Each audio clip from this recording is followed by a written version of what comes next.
Good morning बच्चों। आज अपन पढ़ेंगे। अब इस वीडियो में अपन पढ़ेंगे आदिवासियों को प्रभावित करने वाले कारक। तो सबसे पहले तो हम पढ़ते हैं कि आदिवासियों के तत्व।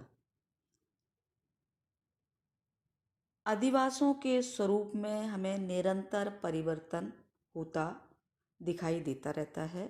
फिर भी कुछ मौलिक तत्व होते हैं जो सभी आदिवासियों में उपस्थित रहते हैं। इस प्रकार के 5 तत्वों का उल्लेख अपन करेंगे जो मौलिक तत्व हैं, जो हमेशा हमें दिखाई देते हैं किसी भी आदिवास को अगर हम बारे में पढ़ते हैं। तो पहला है प्रकृति, अर्थात आदिवास का स्थल कि वो कहाँ पर बसे हुए हैं। दूसरा आता है मानव, जो आदिवासियों की रचना करता है और उसका उपयोग करता है। तीसरा आता है समाज, जो आदिवासियों को संगठित करने का कार्य करता है। चौथा आता है भौतिक परिवेश, जिसमें मनुष्य रहता है व कार्य करता है। पांचवा आता है प्रणाली, अर्थात परिवहन तंत्र। इन तत्वों के सहयोग से ही कोई भी आदिवास विकसित होता है। तो ये 5 मौलिक तत्व हैं जो कि हर आदिवास में हमें देखने को मिलते हैं। अब आता है आदिवासियों को प्रभावित करने वाले कारक। हम धरातल पर आदिवासियों की उत्पत्ति, आकार, प्रकार, प्रतिरूप और वितरण इत्यादि पक्षों को अनेक प्राकृतिक एवं मानवीय कारक प्रभावित करते हैं। इन्हीं कारकों के कारण एक आदिवास दूसरे आदिवास से भिन्न होते हैं। प्रत्येक आदिवास अद्वितीय होते हैं और उसकी अपनी निजी पहचान होती है। तो आदिवासियों को प्रभावित करने वाले प्रमुख 2 कारक हैं। पहला है प्राकृतिक कारक और दूसरा है मानवीय कारक। अब पहला प्राकृतिक कारक आता है। प्राकृतिक कारक के अंतर्गत हम स्थल, स्थिति, उच्चावच, जलापूर्ति, मिट्टी, वनस्पति आदि के बारे में चर्चा करेंगे। तो पहला आता है स्थिति, स्थल और स्थिति। ठीक है ना। तो स्थल से हमारा जो मतलब है उस भूभाग से है जिस पर कोई भी बस्ती बसी हुई है, आदिवास बसा हुआ है। इसके अंतर्गत उस स्थान का उच्चावच, भूगर्भिक दशा और अपवाह शामिल होते हैं। बसाव स्थल आदिवास के गठन और संरचना पर प्रभाव डालता है। देखिए, कोई भी मानव वहीं रहना पसंद करता है जहाँ पर उसको सभी प्रकार की सुविधाएं मिलें।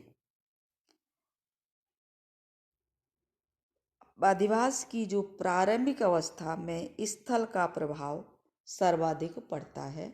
उसके विस्तार की दिशा, उसका आकार, प्रतिरूप, ये सब स्थल से संबंधित होते हैं। तो ग्रामीण आदिवासियों के स्थल के चयन की तुलना में नगरीय आदिवासियों के जो स्थल का चयन है उसमें अधिक सावधानी रखी जाती है। गांव के स्थल के चयन में एक छोटे समुदाय की सामान्य आवश्यकताओं को ही ध्यान में रखा जाता है। स्थिति से हमारा जो मतलब है वो है स्थल का प्रभाव आदिवास की उत्पत्ति में अधिक प्रभावशाली होता है। स्थल का प्रभाव आदिवास की उत्पत्ति में अपना विशेष योगदान रखता है कि भूमि की जो बनावट है वो कैसी है। स्थल जो जहाँ पर मकान बना हुआ है उसकी स्थिति कैसी है। दूसरी आती है भूमि का स्वरूप। अधिकांशतः जो आदिवासियों की स्थापना भूमि की प्रकृति के ऊपर निर्भर करती है। जिन प्रदेशों का धरातल समतल होता है वहाँ पर सघन आदिवास, और जहाँ पर धरातल ऊबड़ खाबड़ या असमान होता है वहाँ पर प्रकीर्ण बस्तियां हमें देखने को मिलती हैं। समतल भूमि मानव को कृषि, मकान बनाने, यातायात सभी के लिए उपयोगी होते हैं। अतः हमें समतल मैदानों में बड़े आकार के और पास पास अगर सघन बस्तियां देखने को मिलती हैं। इसके विपरीत अगर हम पर्वतीय या पठारी क्षेत्र को देखें, जो जो असमतल है या ऊंचा नीचा है या उबड़ खाबड़ है, वहाँ पर मकान हमें छोटे आकार के और दूर दूर दिखाई देते हैं। तीसरा कारण आता है जलवायु। मानव अधिवासों की स्थापना में जलवायु अपना महत्वपूर्ण योगदान रखती है। जलवायु के दो तत्व हैं, वर्षा और सूर्य का प्रकाश।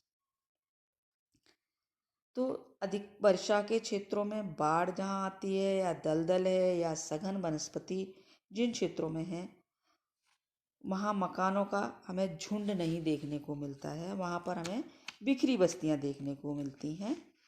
और जहाँ पर कम वर्षा के क्षेत्र हैं, जैसे जहाँ नदियाँ हैं, नहर हैं या अन्य जलाशय हैं, वहाँ हमें बड़े आकार के गांव दिखाई देते हैं। दूसरा जो जलवायु का तत्व है वो सूर्य प्रकाश है, जो ग्रामीण अधिवास की स्थापना में महत्वपूर्ण योगदान प्रदान करता है। सूर्य प्रकाश मानव के स्वास्थ्य, पशुओं और फसलों के लिए लाभदायक होता है। इसका महत्व ऊंचे अक्षांशों में अधिक बढ़ जाता है। समशीतोष्ण और शीत कटिबंधों में विशेषकर सूर्य की प्राप्ति के आधार पर ही अधिवास बनाए जाते हैं। पर्वतीय ढालों पर भी सूर्य प्रकाश के सामने वाले ढालों पर मानव अधिवास अधिक उत्तम समझे जाते हैं, जबकि जो पर्वतों के पिछला भाग होता है वहाँ पर सूर्य की रोशनी कम आती है, सूर्य का प्रकाश कम मिलता है, तो वहाँ पर हमें गांव कम दिखाई देते हैं और वो उसके लिए बसाव के लिए उत्तम भी नहीं माने जाते। तीसरा नेक्स्ट आता है जल की प्राप्ति। जल मानव के लिए अत्यंत आवश्यक है, तो प्रत्येक मानव अधिवास बसने से पूर्व जल की समीपता और प्राप्ति का विशेष ध्यान रखता है। जल अति आवश्यक तत्व है, अतः अधिवासों की उत्पत्ति एवं विकास को हम देखें तो किसी नदी, नहर, झील, जलाशय के किनारे ही हमें देखने को मिलती है। अगर हम मानव सभ्यता की बात भी करते हैं तो हमारी सारी मानव सभ्यता नदियों के किनारे ही विकसित हुई है, और आज से नहीं, जब शुरुआत में मानव सभ्यता का विकास हुआ था तब से। तो अधिकांशतः जो जलीय क्षेत्र हैं जहाँ जल की आपूर्ति होती है, चाहे वो कुएं हों, तालाब हों या न कोई नाला है, नदी है, नहर है, जल स्रोत कोई भी हो, वहाँ पर हमें मानव बस्तियाँ ज़्यादा दिखाई देती हैं। इसके विपरीत अगर हम मरुस्थलीय क्षेत्र लेते हैं, या ठंडे मरुस्थल हों या गर्म मरुस्थल हों, चाहे गोबी का मरुस्थल है, थार है, सहारा है, अटाकामा है, इन पर मानव बस्तियाँ हमें कम दिखाई देती हैं। फिर आता है मिट्टी की उपजाऊपन। मानव मुख्य रूप से कृषि पर आधारित है। कृषि को प्रभावित करने वाला प्रमुख कारक मिट्टी है। अगर मिट्टी उपजाऊ है तो कृषि आसानी से होगी, इसलिए अधिकांशतः उन क्षेत्रों में बसाव ज़्यादा, बस्तियां हमें ज़्यादा दिखाई देती हैं जहाँ की मिट्टी उपजाऊ है। इसके विपरीत कम उपजाऊ क्षेत्रों में हमें बिखरी हुई बस्तियां देखने को मिलती हैं। भारत में ही अगर हमने तो गंगा, यमुना, जो ब्रह्मपुत्र का मैदान है, वहाँ पर हमें सघन आबादी है। ग्रामीण क्षेत्र ज़्यादा विकसित हैं और अन्य क्षेत्रों में, अगर हम दक्षिण भारत की बात करें, जो पहाड़ी या पर्वतीय क्षेत्र है, वहाँ पर बस्तियाँ हमें कम दिखाई देती हैं। फिर आता है वनस्पति। वनस्पति भी मानव अधिवासों को प्रभावित करती है। जब मानव आदिम अवस्था में था तो वो वनों पर ही आधारित था और उसने अपना जीवन यापन वनों पर ही किया था। वन में आखेट करके, एकत्रीकरण करके वो अपने जीवन यापन करता था। तो लंबे समय तक जनसंख्या ने अपना जीवन निर्वाह वनों में किया है। इसके अलावा कृषि और पशुपालन व्यवसाय भी मानव समुदाय, लकड़ी करने वाला जो मानव समुदाय है वो चारा या लकड़ी जैसी आवश्यकताओं के लिए वन और घास स्थल की निकटता ही उसके लिए आवश्यक होती है। तो विश्व में के सर्वाधिक सघन वन क्षेत्रों में हमें जहाँ पर मानव के अनुकूल दशाएं हैं वहाँ पर हमें जनसंख्या ज़्यादा दिखाई देती है, और जहाँ पर जैसे अमेजन है, कांगो बेसिन है, यहाँ पर प्रतिकूल दशाएं हैं तो अधिवास बहुत कम, क्योंकि यहाँ की जो जलवायु है मानव के रहने के लिए अनुकूल नहीं है। ह्यूमस बहुत ज़्यादा है, उमस बहुत ज़्यादा होती है, यहाँ पर बाष्पीकरण ज़्यादा होता है, तेज धूप होती है, वर्षा ज़्यादा होती है, दलदली क्षेत्र है, अनेक प्रकार के कीट पतंगे, मक्खी मच्छर यहाँ पर बहुत ज़्यादा देखने को मिलते हैं। तो इसलिए यहाँ पर कम हमें दिखाई देती है। फिर आता है मानवीय कारक। अधिवासों को प्रभावित करने वाले कारकों में सामाजिक, आर्थिक और सांस्कृतिक कारक, ये जो हैं वो सब मानवीय कारक कहलाते हैं। इन मानवीय कारकों को भी सुरक्षा, राजनीति, व्यवसाय, धर्म, समाज, मार्ग आदि में सम्मिलित किया जाता है। तो पहला है सुरक्षा। सुरक्षा मानव के लिए सबसे ज़्यादा ज़रूरी है। जहाँ हिंसक पशु, चोर, डाकू, लुटेरे, पड़ोसी राज्य से असुरक्षा होती है वहाँ पर हमें अधिवास सघन नहीं दिखाई देते। मानव जिन क्षेत्रों में मानव को सुरक्षा मिल जाती है वहाँ पर हमें सघन ग्रामीण बस्तियाँ देखने को मिलती हैं। प्राचीन समय से ही या मध्यकाल में हमें परकोटों में नगरों को सुरक्षा के कारण अधिक विकास हुआ और बाहरी क्षेत्रों में कम विकास देखने को मिला। दूसरा है आर्थिक कारक। उद्योग है, वाणिज्य है, खनन है, कृषि है, जो आर्थिक क्रियाएं हैं ये भी अधिवासों के स्वरूप को निर्धारित करती हैं। स्थानांतरणशील कृषि है, आखेट है, लकड़ी काटना, एकत्रीकरण जैसी प्राथमिक क्रियाएं में संलग्न समुदाय अधिकांशतः अस्थायी या छोटी छोटी बिखरी हुई बस्तियों में रहते हैं। और जैसे जहाँ भूमि की उपजाऊपन है वहाँ पर हमें, या खनन क्षेत्र है या उद्योग धंधाएं जहाँ पर विकसित हैं वहाँ पर हमें स्थायी बस्तियाँ और सघन बस्तियाँ देखने को मिलती हैं। फिर आता है राजनीतिक कारक। जिन क्षेत्रों में शासन व्यवस्था उत्तम होती है वहाँ सरकारी स्तर पर उपलब्ध कराई जाने वाली विभिन्न जल सुविधाएं या शांतिपूर्ण वातावरण के कारण अधिवास अधिक विकसित होते हैं। और जिन क्षेत्रों में राजनीतिक अस्थिरता या अराजकता होती है वहाँ पर एकाकी अधिवास या कम बसे हुए जो अधिवास हैं वो हमें देखने को मिलते हैं। फिर आता है सामाजिक कारक। सामाजिक संगठन के स्तर का जो प्रभाव भी अधिवासों के ऊपर हमें दिखाई देता है। जिस समाज का संगठन कमजोर होता है उससे संबंधित लोगों के अधिवास स्थायी और छोटे होते हैं।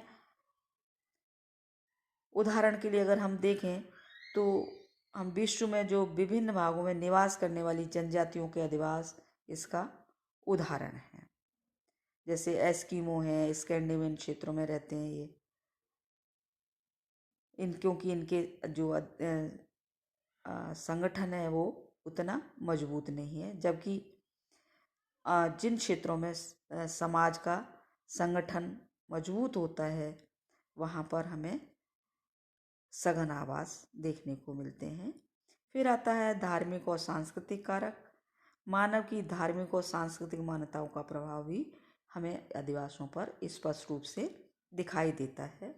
प्राकृतिक दशाएं प्रतिकूल होने के बाद भी, या दुर्गम स्थल है, पहाड़ी स्थल है, परंतु मानव धार्मिक आस्था के कारण इन यहाँ पर अधिवास जो हैं वो हमें देखने को मिलते हैं। जैसे केदारनाथ, बद्रीनाथ, हरिद्वार है, यहाँ लोगों की आस्था है। इन लोग यहाँ पर तीर्थ स्थानों में तो हमें यहाँ पर अधिवास। इस प्रकार अरब के अगर मरुस्थल में मक्का नगर विकसित हुआ है। जनजाति समुदाय गांव की स्थापना से पूर्व देवता की पूजा करते हैं। अनेक गांव किसी मंदिर या मस्जिद को केंद्र में रखते हुए भी विकसित होते हैं। नेक्स्ट आता है मार्ग। मार्ग से अप्राय है हमारा गमनागमन, आगम, जाना और आना, आवागमन। इसमें पगडंडी से लेकर रेल मार्ग, वायु मार्ग, सड़क मार्ग सभी शामिल होते हैं। विभिन्न परिवहन मार्गों का आदिवासियों की स्थापना और विकास पर भी प्रभाव हमें दिखाई देता है। परिवहन मार्गों से संबंध आदिवासियों का विकास द्रुत गति से होता है, जबकि परिवहन मार्गों से दूर स्थित आदिवासी पिछड़े हुए होते हैं। नए सड़क मार्गों के बनने के साथ ही उनके सहारे घरों का भी संकेंद्रण होने लग जाता है, जो कालांतर में आदिवास का रूप धारण कर लेते हैं। सड़कों से आदिवासियों का प्रतिरूप सर्वाधिक प्रभावित होता है। या जल यातायात है, स्थल यातायात है, अपने अपने ढंग से आदिवासियों को प्रभावित करते हैं। मैदानी भागों में रेल और सड़क आदिवास के कारण हमें जनसंख्या घनत्व ज़्यादा दिखाई देता है। जिन क्षेत्रों में परिवहन मार्गों का विकास कम हुआ है वहाँ आदिवास हमें दूर दूर दिखाई देते हैं। तो आदिवासियों को प्रभावित करने वाले जो हमने ऊपर कारक पढ़े हैं, ये सभी कारक संयुक्त रूप से अपना प्रभाव डालते हैं। किसी भी आदिवासी में कोई एक कारक अधिक प्रभावशाली होता है तो दूसरा अन्य कारक और अधिक प्रभावशाली होता है। यद्यपि हम इन सभी कारकों को ध्यान में रखते हुए जो आदिवास हैं वो निर्मित होते हैं। तो ये रहे हमारे आदिवासियों को प्रभावित करने वाले कारक, जिनके आधार पर हमारे आदिवासियों की बसावट, जनसंख्या घनत्व आदि निर्धारित होते हैं। जहाँ सुविधाएं होती हैं सभी प्रकार की, चाहे वो जल से संबंधित हो, मिट्टी से हो, जलवायु हो, या राजनीतिक कारक हो, आर्थिक हो, सामाजिक हो, कोई भी कारक हो, वो हमारे आदिवासियों को प्रभावित करते हैं, उनसे हमारे आदिवास प्रभावित होते हैं। थैंक यू बच्चों। अगले चैप्टर में अपन नगरीय आदिवासियों के बारे में चर्चा करेंगे।